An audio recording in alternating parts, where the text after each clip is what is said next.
Et je vais donner donc maintenant la parole à Franck Tison pour un projet important. On s'y était engagé lors d'un précédent conseil municipal à vous présenter ce que nous souhaitons, ce que nous voulons faire pour aménager et rénover ce complexe Chantrenne et ce que nous vous proposons aujourd'hui. Donc c'est bien une présentation et ensuite donc un appel à nos partenaires financiers les plus larges.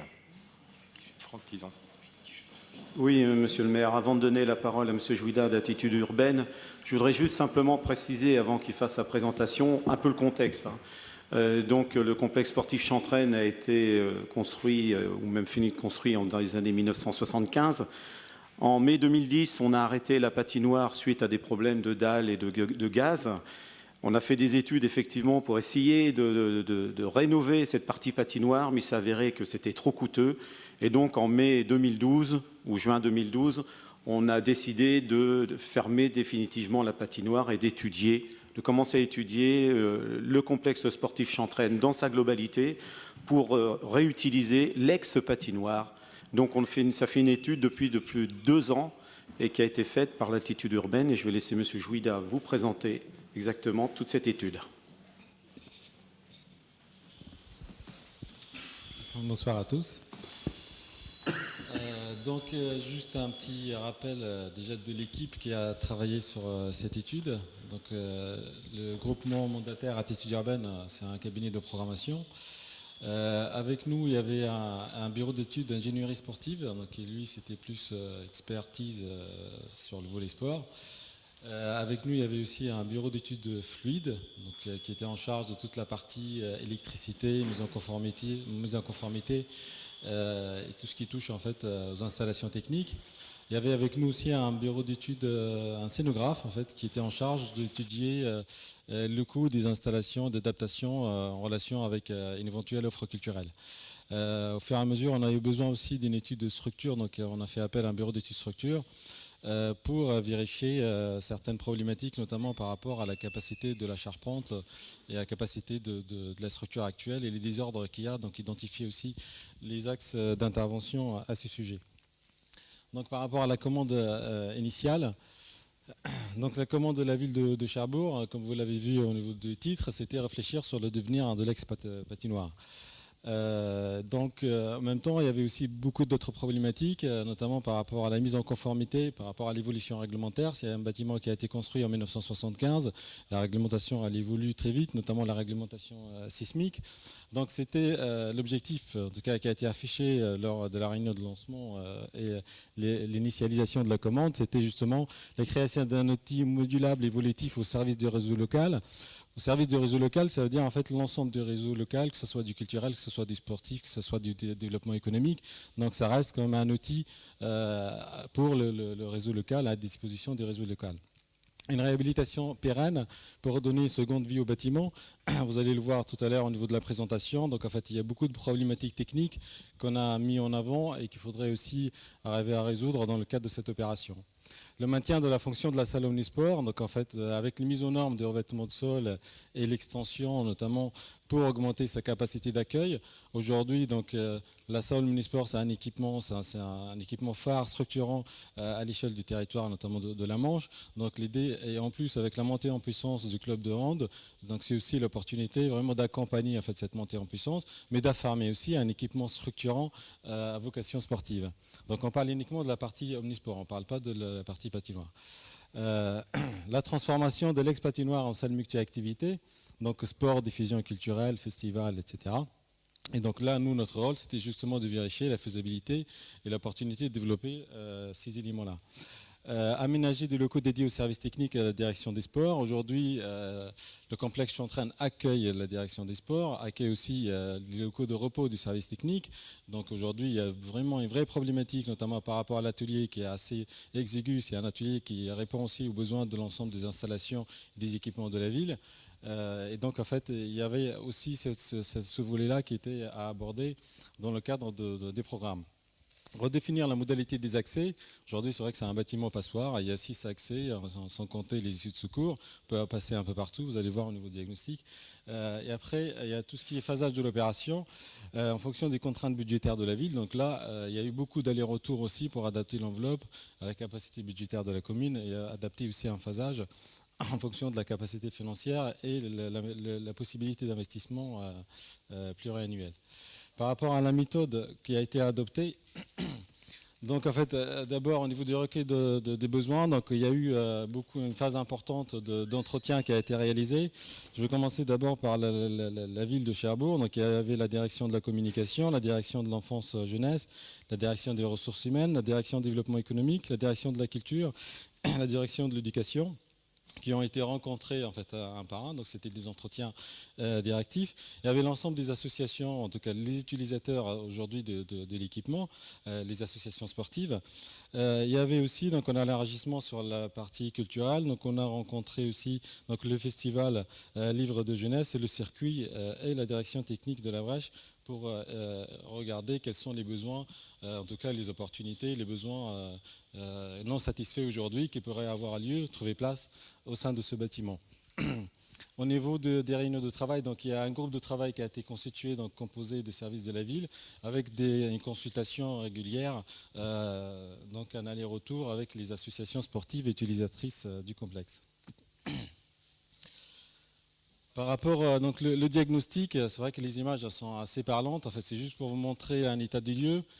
C'est vrai que nous, notre mission au départ, on s'attendait, c'est vrai, qu'à questionner plutôt les usages, qu'est-ce qu'on va faire de cette salle. Et en fait, on s'est rendu compte qu'il y a vraiment un degré de vétusté qui est assez important. Donc vous voyez en fait la salle, l'ex-salle, l'ex-patinoire, en fait c'est une salle qui n'était pas chauffée, donc en fait c'est une salle qui s'est dégradée très rapidement, notamment avec la charpente bois. Donc il y avait très rapidement des fissurations qui ont été déjà en fait remédiées en 2010, des fissurations au niveau de la charpente à la coulée. C'est un état, en fait, comme vous le voyez à travers les photos, une dégradation intérieure assez avancée, et donc en fait une nécessité en tout cas d'une remise en état rapide. Ce que vous voyez aussi, donc c'est un contraste entre l'ex-patinoire et la salle Omnisport, puisque la salle Omnisport a été chauffée, donc était mieux préservée. Et donc vous voyez, en fait, y compris d'ailleurs par rapport au locaux intérieur, c'est une partie du bâtiment qui est encore en fait, qui est en bon état, notamment par rapport à la peinture, la qualité du revêtement de sol et par rapport aussi à la préservation des éléments structurels.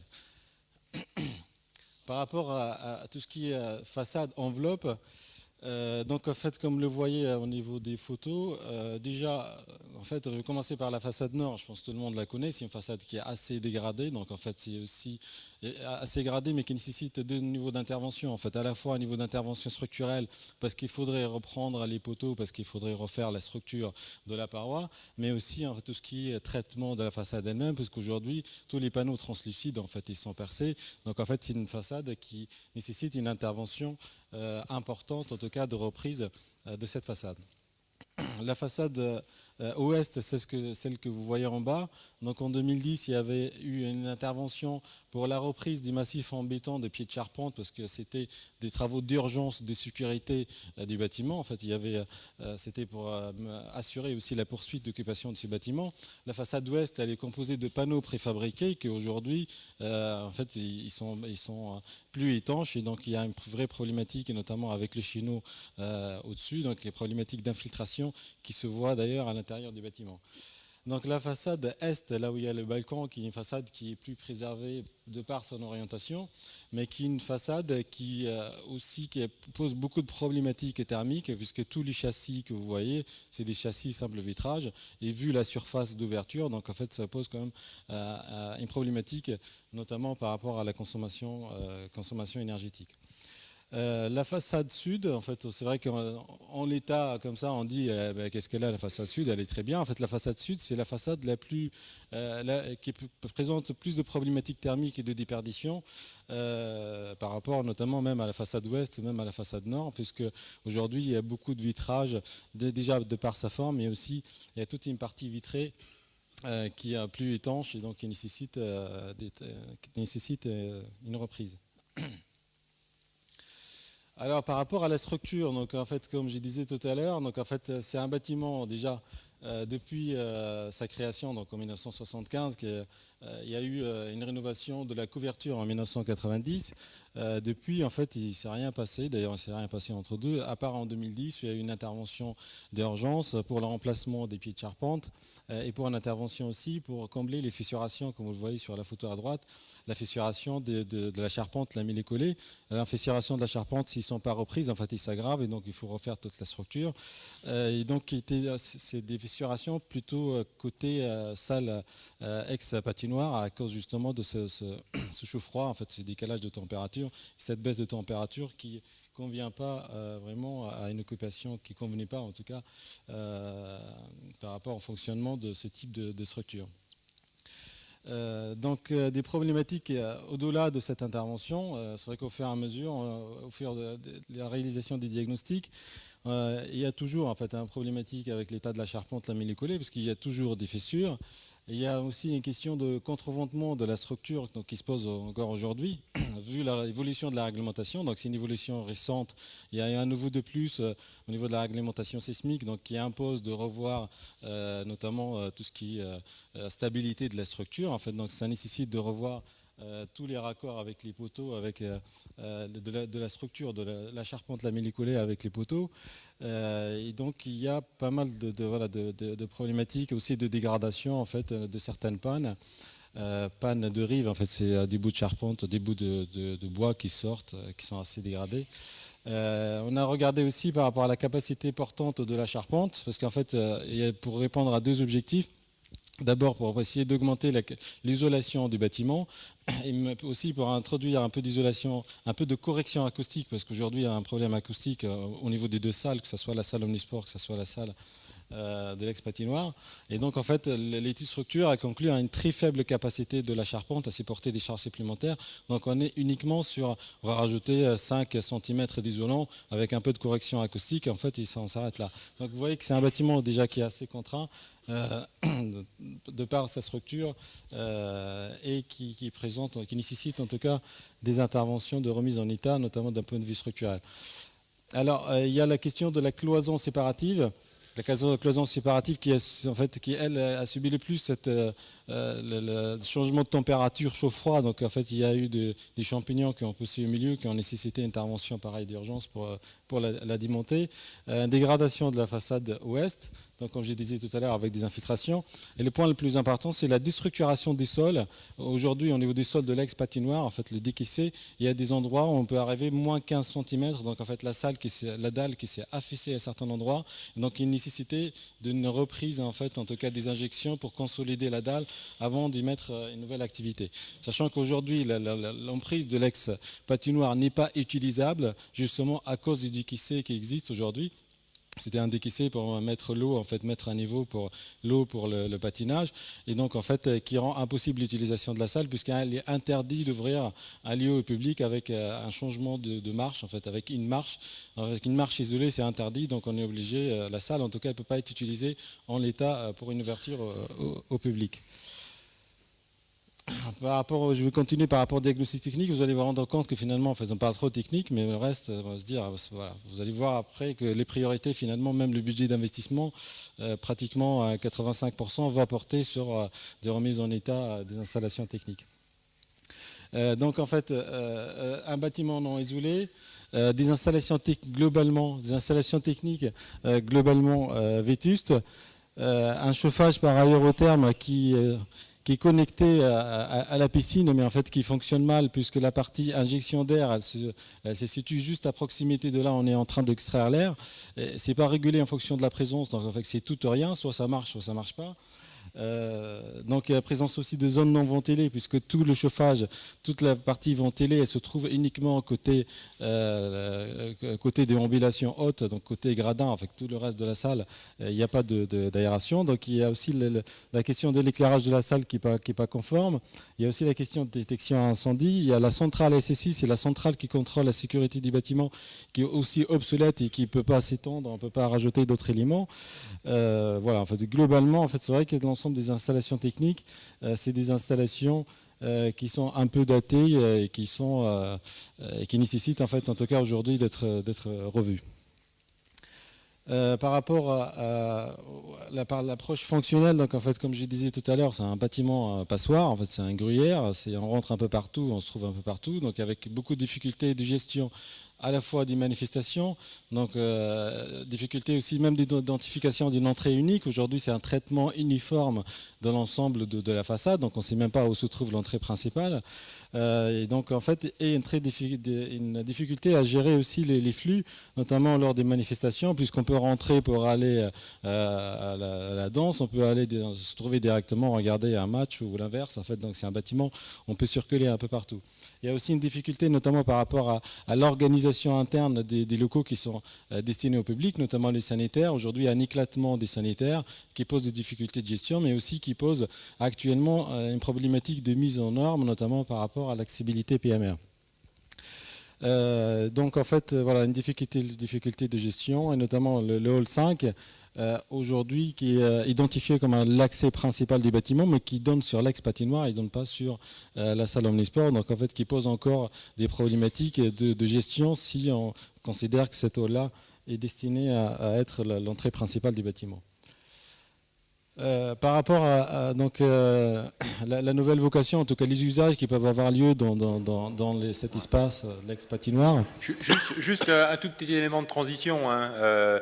Donc je voudrais quand même rassurer la population. Le bâtiment qui a beau être classé catégorie 1 en établissement recevant du public est quand même sécurisé d'une certaine façon. Néanmoins, le diagnostic sans concession que vous nous avez fait est un diagnostic extrêmement intéressant. Il montre bien qu'il y a des ordres, même s'ils ne sont pas si phénoménaux que ça, de structure, qu'il y a des problèmes d'isolation, qu'il y a des problèmes d'acoustique, qu'il y a des problèmes de cloisonnement. Ce qui veut dire en clair qu'on ne peut pas traiter ce dossier à la légère. C'est là aussi. On nous a peut-être reproché de ne pas être suffisamment proactif pour apporter des solutions par rapport à des problématiques qui se posaient à l'instant T. Eh bien, il faut regarder les choses de façon globale, avec une vision qui soit une vision stratégique du devenir des fonctionnalités de cet équipement, et puis dans un phasage qui correspond et qui a été négocié en lien notamment avec les associations utilisatrices, proposer des solutions. C'est la démarche que nous avons employée. Donc voilà, je vous laisse continuer. Alors c'est vrai qu'en fait nous, notre rôle, on est un assistant en maîtrise d'ouvrage, notre rôle c'est de vérifier l'opportunité, la faisabilité de l'opération et en fait évaluer un budget. Quand on évalue un budget, on est obligé de passer par un diagnostic technique et donc la finalité de cette étude c'est de faire un programme de consultation d'une équipe de maîtrise d'œuvre qui elle aura en charge de la réalisation des projets. Et donc c'est vrai qu'au-delà des problématiques d'usage, il y avait cette problématique de priorité d'intervention sur les bâtiments pour notamment le réadapter, pour le mettre à niveau, pour qu'il soit aussi... le rendre pérenne, en fait, en tout cas, c'est le redonner vie, en fait, pour les dizaines prochaines d'années. Par rapport aux usages qui peuvent avoir lieu, notamment dans la salle ex-patinoire, donc c'est vrai qu'il y a pas mal de manifestations qui peuvent avoir lieu, qui ont déjà lieu en partie dans ce bâtiment. Dès qu'il y a le goûter des rois, il y a le Noël des agents, il y a le circuit, le salon du mariage, il y a le circuit, le festival Spring, course Figaro, etc. Il y a pas mal de manifestations à la fois culturelles, sportives, mais aussi diverses, qui peuvent avoir lieu dans ce bâtiment. Il y a aussi la question qui se pose, c'est que c'est un bâtiment qui est stratégique de par sa localisation, notamment par rapport à l'importance des places de stationnement autour du bâtiment, la possibilité de venir en car, la possibilité aussi d'installer un coin office ou un petit coin cuisine qui offrira encore un peu plus de polyvalence de ce bâtiment. Donc, par rapport en fait aux objectifs de l'opération, c'est vrai que se pose cette question de moderniser en fait cet équipement. C'est vrai qu'il y a le bureau d'études sportif avec nous et disait que le complexe Chantraine, en fait, c'est la reine de la Manche. Donc, en fait, c'est vrai que c'est un équipement structurant. Pour vous donner une idée sur sa surface, on est sur 4300 m² pour la grande halle et on est sur 1900 m² au niveau de l'emprise rez-de-chaussée des annexes. Donc, on est déjà sur un bâtiment de 6200 m² uniquement d'emprise au sol. Donc, en fait, c'est un équipement structurant à l'échelle du territoire, même de la Manche. C'est le seul équipement qui est capable d'accueillir en fait fait, même en oubliant la partie sur l'Omnisport, en parlant uniquement de la salle, future salle multi-activité, plus de 1200 personnes debout, on peut aller pratiquement jusqu'à 2000 debout à l'intérieur de la salle. Donc en fait, c'est un espace qui manque aujourd'hui, en tout cas à l'échelle du territoire, y compris donc le territoire intercommunal. Donc d'abord, au niveau de priorité d'intervention, ce qui ressortait, c'était moderniser le complexe sportif qui n'apporte plus une réponse appropriée, notamment par rapport à la montée en puissance, le développement de GSC handball, le challenger de tennis, et pour l'accueil d'événements sportifs d'envergure, que ce soit régional, que ce soit national, que ce soit international. Ça veut dire se conformer aussi au cahier des charges des fédérations, donc une remise en état de l'ensemble des annexes sportives. Consolider la structure des bâtiments, notamment charpente, contreventement, façade nord et façade est, parce qu'en fait, il y a une certaine dégradation qui sont venues avec le temps, parce qu'il y a des problématiques où c'est des évolutions réglementaires qu'il faudrait aujourd'hui mettre en place. La conformité des bâtiments par rapport aux évolutions réglementaires, notamment PMR. Aujourd'hui, le bâtiment doit être accessible PMR, et donc ça nécessite de revoir certains locaux, notamment l'aménagement des vestiaires, l'aménagement des sanitaires, le remplacement de l'ascenseur. La remise à niveau des installations techniques, globalement, quand on parle vétustes, ça ne veut pas dire qu'ils sont dangereux, en fait, ça veut dire qu'ils sont vraiment obsolètes et dépassés. Donc aujourd'hui, tout ce qui est centrale SSI, tout ce qui est équipement technique sont à revoir. Améliorer aussi les performances techniques, les performances thermiques dans l'enveloppe. Donc ça renvoie à traiter l'ensemble des façades et la toiture. La gestion des flux des bâtiments, au niveau de la gestion des flux publics. Et là, du coup, on est plutôt sur une centralisation des flux. La création de locaux adaptés à la direction des sports et les agents municipaux. Donc en fait, répondre aux besoins, ça consiste à rajouter quelques postes supplémentaires pour la direction des sports, la création de locaux, notamment de repos et un atelier pour les agents de la ville. La création de locaux de stockage pour la salle Omnisport et pour la salle multi-activité pour répondre aussi à la nature d'activité qui est accueillie au sein de ces deux bâtiments. Au niveau de l'organisation fonctionnelle, c'est juste rapidement donc, le schéma pour vous montrer l'objectif à terme. C'est d'avoir la possibilité de recevoir deux manifestations en simultané. Donc en fait, la salle ex-patinoire se transforme en salle polyvalente, en salle multi-activité, avec la possibilité aussi d'accueillir des scolaires, donc en fait ses propres vestiaires, mais aussi des locaux qui sont adaptés pour les activités sportives qui sont déjà présentes, et une remise en conformité par rapport au cahier des charges des fédérations de la partie salle Omnisport. Donc des adaptations et une centralisation de la gestion des accès et le fait de revoir aussi tout ce qui est implantation des sanitaires et des locaux nécessaires pour l'accueil des publics. Donc en fait un programme d'action, donc par rapport à ce qu'on a dit, l'idée c'est de traduire tout ça en programme d'action de consultation de maîtrise d'œuvre. Et donc on y trouve d'abord en fait tout ce qui est travaux structurels et notamment de renforcement du sol, donc par injection, donc renforcer le sol pour créer une dalle au-dessus. Tout ce qui est mise en conformité réglementaire, tout ce qui est acte travaux d'accessibilité, tout ce qui est travaux liés aux besoins de la direction des sports et les agents de la ville, la restructuration des annexes de la salle Omnisport selon les normes nationales et internationales, l'aménagement des annexes de l'ex-patinoire pour en faire un espace polyvalent, l'agrandissement de la salle de musculation et le maintien aussi sur place de la salle de boxe, la simplification de la gestion des accès, une intervention globale sur la halle, notamment par rapport à l'intérieur, et nécessite aussi une remise en état, le déplacement de la cloison et un rafraîchissement global de l'intérieur des locaux, l'isolation par l'extérieur des façades et le remplacement des châssis, et l'aménagement de la coursive extérieure pour créer des liaisons entre les locaux. Donc par rapport au budget, du coup là on va parler argent.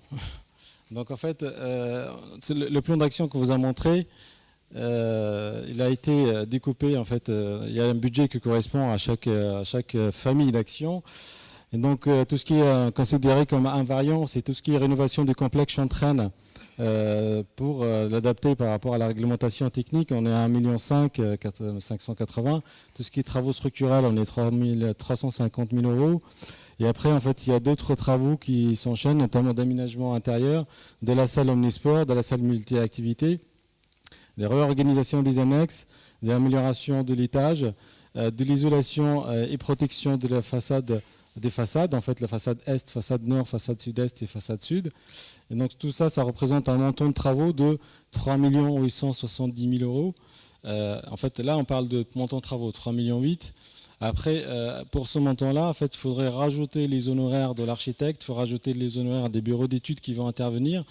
Il faut aussi rajouter l'actualisation, parce que c'est un projet qui ne va pas se faire tout de suite, il va se faire dans quelques années. Donc, en fait, c'est des pourcentages qui se rajoutent.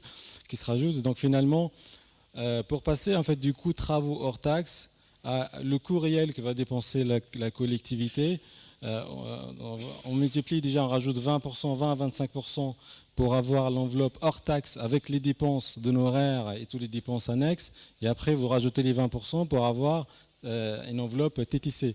Donc en passant 3,8 millions coûts travaux, donc on arrive à un budget de 6,5 millions enveloppe financière prévisionnelle.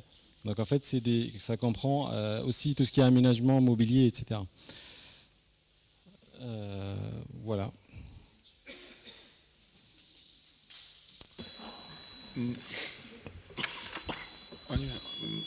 Merci Monsieur Jouida de cette présentation exhaustive. Donc, vous l'avez bien compris. Donc, on va dans un premier temps, donc, je vais laisser la parole à Franck Tison pour la procédure.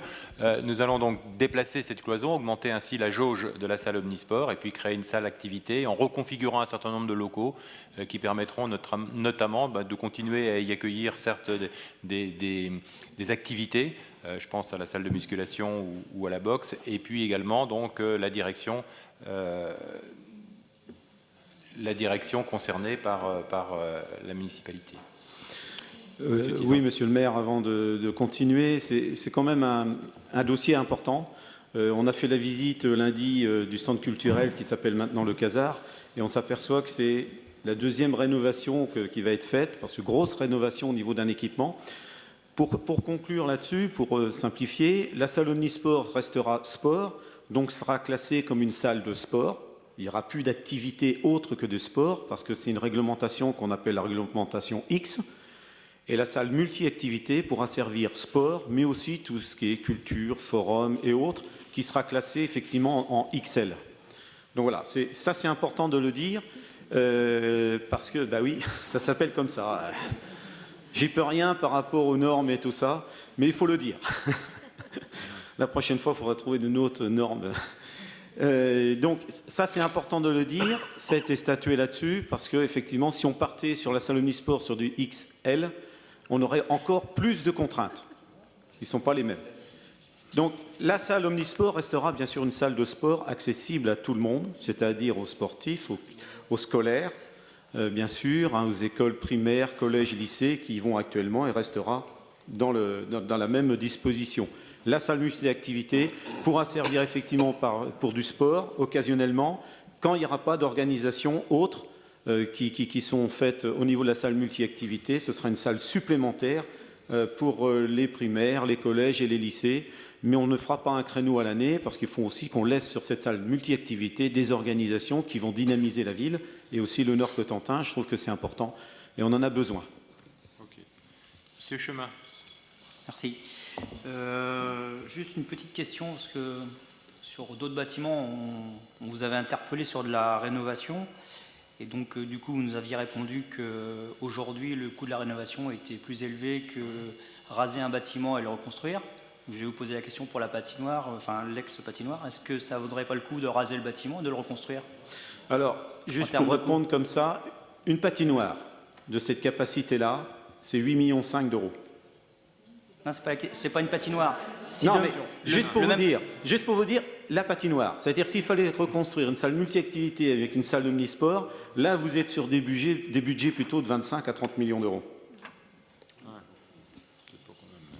Donc là, vous dites que pour reconstruire ce même bâtiment, c'est 25 millions d'euros, et pour le rénover, c'est 6 millions d'euros. Bien sûr, parce que vous gardez quand même toute la structure. Eh ben, on vous invite à faire la même chose pour la résidence Levallois. Parce que non, pour la résidence Levallois, qui est une structure... Non, mais... Vous nous sortez des chiffres, à certains moments, vous nous sortez des chiffres pour nous dire que raser un bâtiment, ça coûte moins cher que de le rénover. Et là, cette fois-ci, c'est l'inverse. Donc, c'est juste pour être cohérent, quoi. Parce que la trame n'est pas la même, c'est ça, la structure n'est pas la même. Là, on est on est sur des bâtiments, sur lesquels il n'y a rien à l'intérieur. Hein, enfin, voilà, je veux dire, un complexe sportif, par définition, c'est quasiment du vide, à part les locaux annexes. Donc on n'est pas on peut pas comparer, c'est pas les mêmes ratios. C'est pas les mêmes ratios entre le neuf et la réhabilitation. Sur les deux tiers, c'est la salle omnisport et la salle multi-activité, comme l'a dit M. Jouida tout à l'heure. Vous êtes sur 4500 m². Donc les 2 tiers, c'est effectivement cette salle-là. Après, c'est toutes les annexes, mais c'est beaucoup moins important. C'est la même problématique qu'on a en termes de logement, et on voit très bien comment parfois les bailleurs sociaux ont des difficultés à rénover de l'ancien, notamment parce que la trame ne s'y prête pas, et on est sur des coûts prohibitifs auxquels il faut ajouter la charge foncière. Mais ça, c'est un autre sujet, mais voilà. Bon. Et puis... Juste un petit mot, parce que je pense qu'effectivement, on ne peut pas comparer un bâtiment, entre guillemets, sportif ou industriel par rapport à du logement. Je vais prendre, parce que je pense qu'effectivement, il est fait allusion au centre Jean Levallois, sur lequel on a eu quelques échanges, notamment avec Frédéric Bastian et vous-même. Nous avons, réalisé un certain nombre d'opérations de réhabilitation en centre-ville, et y compris sur le quartier des provinces. Lorsque vous faites le bilan financier, je pense qu'effectivement, dans un certain nombre d'opérations, il vaut mieux aller directement à l'opération de démolition que la restructuration ou la réhabilitation. Je vais vous prendre un exemple très concret. Je pense que certains d'entre vous connaissent bien le bâtiment rue de l'Orléanais qui était dédié aux enseignants. Nous l'avons réhabilité. Coût du logement, 200 000 € le logement. Prix d'un logement neuf, environ 150 000 €. Donc je pense qu'effectivement, à un moment, il faut savoir raison garder.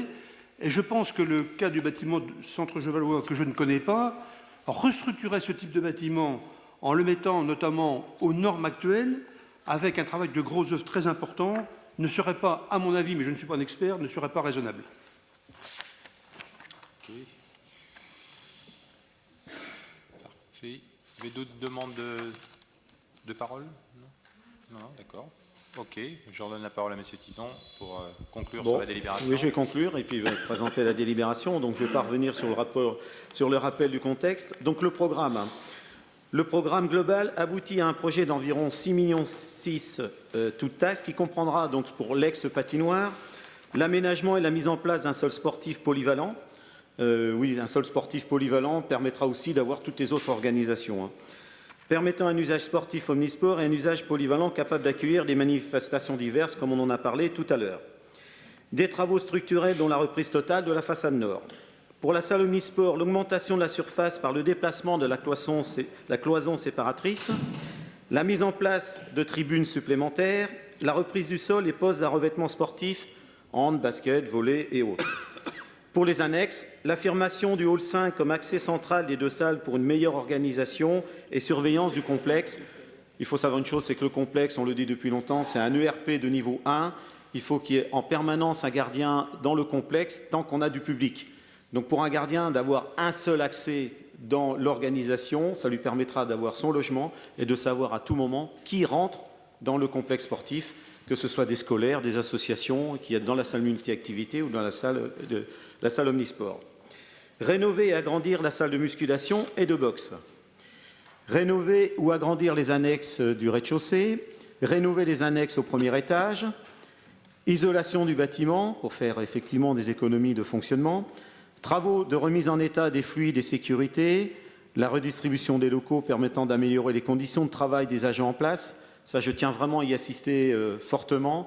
Les conditions des agents, c'est très important. Il y a beaucoup d'agents qui travaillent au complexe Chantraine, mais qui sont basés au complexe Chantraine, mais qui interviennent sur tous les équipements sportifs de la ville. Ils sont basés là. C'est des gens qui travaillent aussi, qui commencent leur travail à 6 h le matin, qui ont besoin aussi d'une salle de repos, de vestiaire, de douche. Actuellement, c'est un peu en mauvais état, je dirais, beaucoup. Ils sont dispersés dans le complexe. Et je pense que c'est très important d'étudier leurs problématiques à ce niveau-là. Qu'est-ce qu'il y avait d'autre encore? Donc l'aménagement de bureaux pour la direction des sports, la réhabilitation des ex-annexes de la patinoire, l'agrandissement de l'espace atelier du service technique des sports. Pour les extérieurs, rénovation des façades nord et sud, aménagement de la façade est côté piscine. Effectivement, il y a un côté très important d'avoir le pendant au niveau de la piscine qui a été rénové. couverture des pieds de charpente côté ouest. Donc le calendrier. Répondre à l'urgence d'augmentation de la capacité d'accueil par le déplacement de la cloison et la mise en place des tribunes supplémentaires pour une livraison début septembre 2015. Ça, c'est pour répondre à la problématique de la salle Omnisport par rapport à la JSC Handball qui refuse du monde actuellement à chaque match. C'était de déplacer cette cloison et d'augmenter la capacité pour recevoir le maximum de spectateurs. Consultation de maîtrise d'œuvre, étude de maîtrise d'œuvre, consultation des travaux et le phasage des travaux. Donc en première phase, c'est aménagement de la salle multi-activité, ex-patinoire et locaux afférents. On s'aperçoit que cette salle multi-activité, voilà, j'ai du mal, est très importante. On s'aperçoit aussi, on ne l'a pas mis dessus, mais par rapport au Noël de la solidarité, qui se fait chaque année, qui reçoit de plus en plus de monde. On est contraint effectivement par rapport au nombre de places, parce qu'on n'a pas de salle assez grande pour en accueillir plus. Là, cette année, c'était 800 personnes qui étaient accueillies. Donc, on voit bien que si on peut avoir plus grand encore, on pourra accueillir plus de personnes à ce Noël de la solidarité. Mais c'est aussi le goûter des anciens et c'est beaucoup d'autres choses aussi. Le salon du mariage, on sait très bien que les commerçants demandent d'avoir plus de place que par rapport à la salle des fêtes ou une autre salle. Et on voit bien que ce serait intéressant de le faire ici. La deuxième phase, c'est aménagement des locaux annexes. Et troisième phase, traitement des vestiaires et salles de musculation contraints par les nécessités d'arrêt d'utilisation. Effectivement, on va être contraint par rapport à l'utilisation. Ce qu'on veut surtout, et ce qu'on a étudié aussi avec l'Attitude urbaine, avec M. Juida, c'est que le club de handball, comme les scolaires, pourront continuer à aller dans la salle de Omnisport pour ne pas avoir de contraintes à ce niveau-là, puisqu'on n'a pas d'autres salles dans la Manche pour accueillir autant de spectateurs. Il n'y a qu'une salle, c'est à Caen, qui est le Palais des Sports, mais on ne voudrait pas quand même que nos spectateurs et notre public du Nord-Cotentin aillent jusqu'à Caen pour aller assister à des matchs de hand. Donc voilà. Le budget, M. Juida en a parlé tout à l'heure, donc c'est un budget global de 6,6 millions. Les travaux d'urgence qu'on parle tout à l'heure, c'est pour déplacer la cloison, refaire le sol, l'électricité et les tribunes de 528 000 € toutes taxes, ce qui fait à programmer 6 072 000 €. Donc, eu égard à la spécificité au rayonnement de cet équipement, les aménagements prévus, on va nécessiter bien sûr les subventions maximum au niveau de l'État, du Conseil régional de Basse-Normandie qui nous a déjà répondu favorablement sur ce dossier, que ce soit sur les travaux d'urgence mais aussi sur le projet global. Ils vont déjà intervenir sur la somme de 20% sur les travaux d'urgence actuellement et ils ont déjà donné leur accord sur le projet global. Mais aussi le Conseil général de la Manche, et là on est plusieurs conseillers départementaux, on va pouvoir défendre le projet bientôt, le CNDS et aussi la communauté urbaine de Cherbourg. OK. Pas d'autres interventions ? Donc je soumets aux voix cette délibération donc pour adopter le programme et solliciter les subventions les plus larges. Qui vote contre ? Qui s'abstient? Donc délibération adoptée à l'unanimité. Je vous en remercie. C'est un très très beau projet. C'est un projet emblématique. On a beaucoup investi pour la culture dans le précédent mandat. Ça se termine. On a été en visite du Casar hier. On a d'autres problématiques. On enclenche notre dynamique, notamment sur le plan sportif. Je continue à laisser la parole à Franck Tison pour les subventions aux associations. Juste pour terminer, je veux remercier M. Juida aussi et toute son équipe qui a énormément travaillé dessus et qui n'était pas un sujet facile. Et aussi pour prévenir aussi que une fois que la maîtrise d'œuvre sera nommée, on fera aussi un travail aussi avec le groupe de travail. On invitera bien sûr les professeurs de sport, les associations utilisatrices pour travailler sur ce dossier, sur la salle Omnisport et la salle multi-activité. Mais ça, ils seront tous associés. Donc pour revenir, c'est la subvention aux associations dans le cadre du sport vacances. Et pour revenir tout à l'heure, et ça va faire le pendant de ce qui a été présenté tout à l'heure, on a fait des inscriptions dans les deux centres solidaires qui sont à Flora-Tristan et à François Giroud, qui a très bien marché aussi à l'ELAC. Et on a eu vraiment un très très bon retour et on fait aussi des activités bien sûr dans tous les quartiers dès que c'est nécessaire. Donc vous avez toutes les associations qui ont accompagné et qui ont encadré des enfants pendant le sport vacances. Qui vote contre ? Qui s'abstient ? Délibération adoptée à l'unanimité.